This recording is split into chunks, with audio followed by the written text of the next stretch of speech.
What is up, everybody? It is Monday again, so you know what that means. Monday metagame update, and we're going to hit all the different formats today. It's about the last or second to last week before the new set comes out, so we're also going to talk about a little bit of new news on that set. Yeah, let's get into it.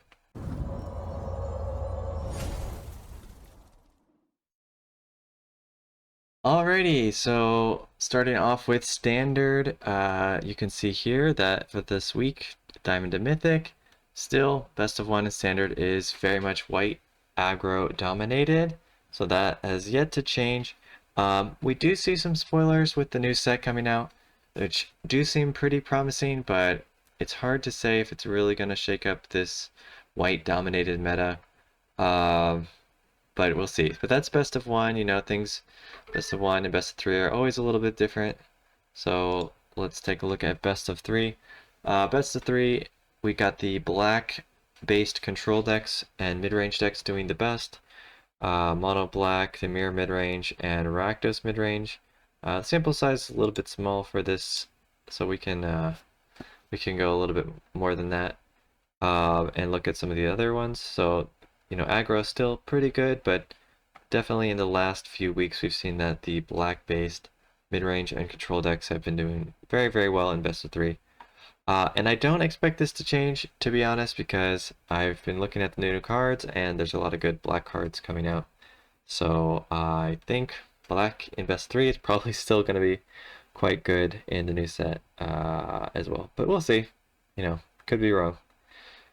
Okay, let's move on to historic. So in historic, Golgari Yawgmoth is kind of the de facto deck right now. A lot of people playing it. It's doing quite well. Bowmasters, of course, very good. Yawgmoth is what makes the deck. And not a whole lot of decks can really compete with this one. At least not the creature-based ones. So it makes sense that Izzet Belcher also doing quite well. Because it doesn't really have creatures, so it can kind of a counter to the Yawgmoth deck. The Ninjas one can sometimes get under the Yawgmoth deck as well, so I think that's why it's doing pretty well. But definitely, if Yawgmoth can stick around until turn 4, then it can beat out the Ninjas deck pretty easily, I would say. And then we got a few other normal ones here: Gruul, Boros, Sultai Dredge, all those, the usual suspects. Doing quite well in historic. Yeah, so nothing too special there. Let's go ahead and take a look at Alchemy. I've actually been playing a bit of Alchemy just because I've been a little bit bored with standard and historic at the moment. I've played a lot of those formats and it hasn't changed a whole lot, to be honest. I mean, historic got Bowmasters and the One Ring, but that's about it. So, been trying out some Alchemy. And yeah, Dimir is quite strong. Kind of very similar to Historic, to be honest. Bowmasters, the One Ring, Shieldred, go for the throw, make disappear. So that is kind of the powerhouse right now in Historic and Alchemy for a lot of the decks. Those like 4 cards there. Rakdos Sacrifice also still very good. We got some with the Oni-Cult Anvil, some without the Oni-Cult Anvil. So just whatever is your deck of choice, you can play it either way. And Mono Red and Legends, also very, very good. For me, Legends was the harder deck to beat. I can pretty often beat the Dimir control decks. And I'll show a little bit later the deck that I was playing, which is doing quite well in Alchemy right now. Alright, and then moving on to Explorer. Strangely enough, the mono white humans in Explorer seems to be kind of taking off recently. Though again, Explorer is a format that doesn't see a whole lot of play. It's one of the least played formats on Arena, at least until they can get it up to speed with Pioneer. But yeah, mono white humans, Greasefang also quite good, Golgari Elves. Let's look at a little bit more data since the data is quite low. We've got Azori Spirits, Heroic. I haven't seen this one recently, but yeah, Heroic still seems like a good deck. Azorius Control also quite good. So you've got a few choices here in Explorer, and again, it's pretty similar to Pioneer. So if that's your format of choice, then this will be right up your alley. All right, let's look at some Twitter brews. We didn't have any tournaments this week, at least nothing of note. So yeah, let's just take a look at some of the brews, then we'll talk a little bit about some Magic news. Okay, so looking at the Twitter brews, the first one is from Ash Lizzle. Ash Lizzle, notorious historic player, and she loves to play sacrifice decks. So she got to pretty high in the Mythic ladder with one of her brews.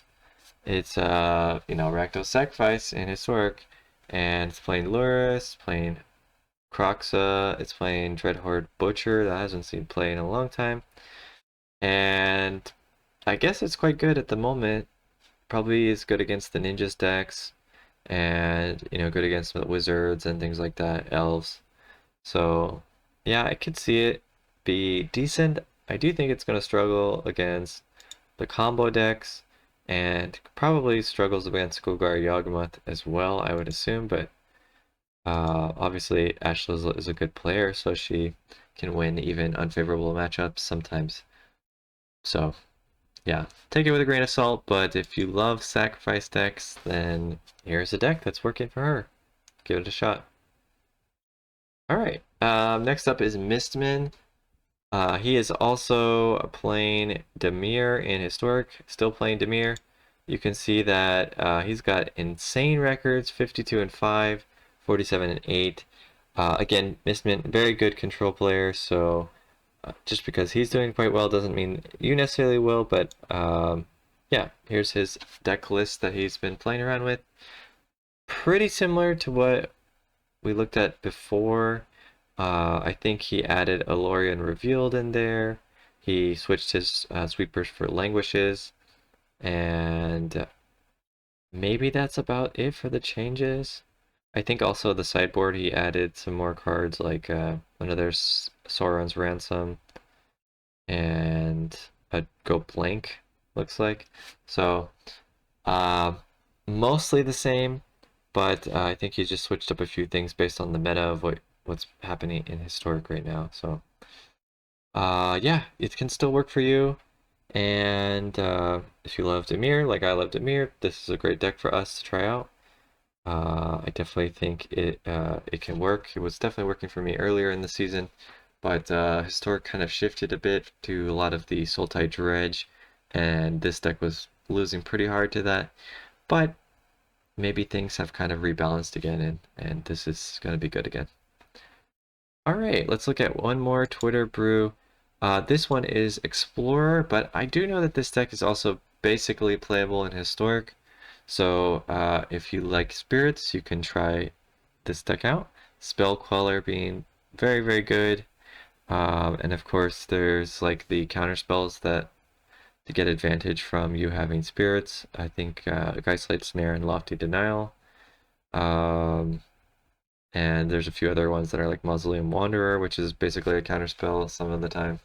So Spirits, very interesting deck, very tempo heavy deck, a little bit hard to play sometimes, but if you are you good at that kind of tempo-y thing, then Spirits is a very strong deck. And in Explorer, it's one of the top decks, and in Historic, it's not the top deck, but it definitely can hold its own.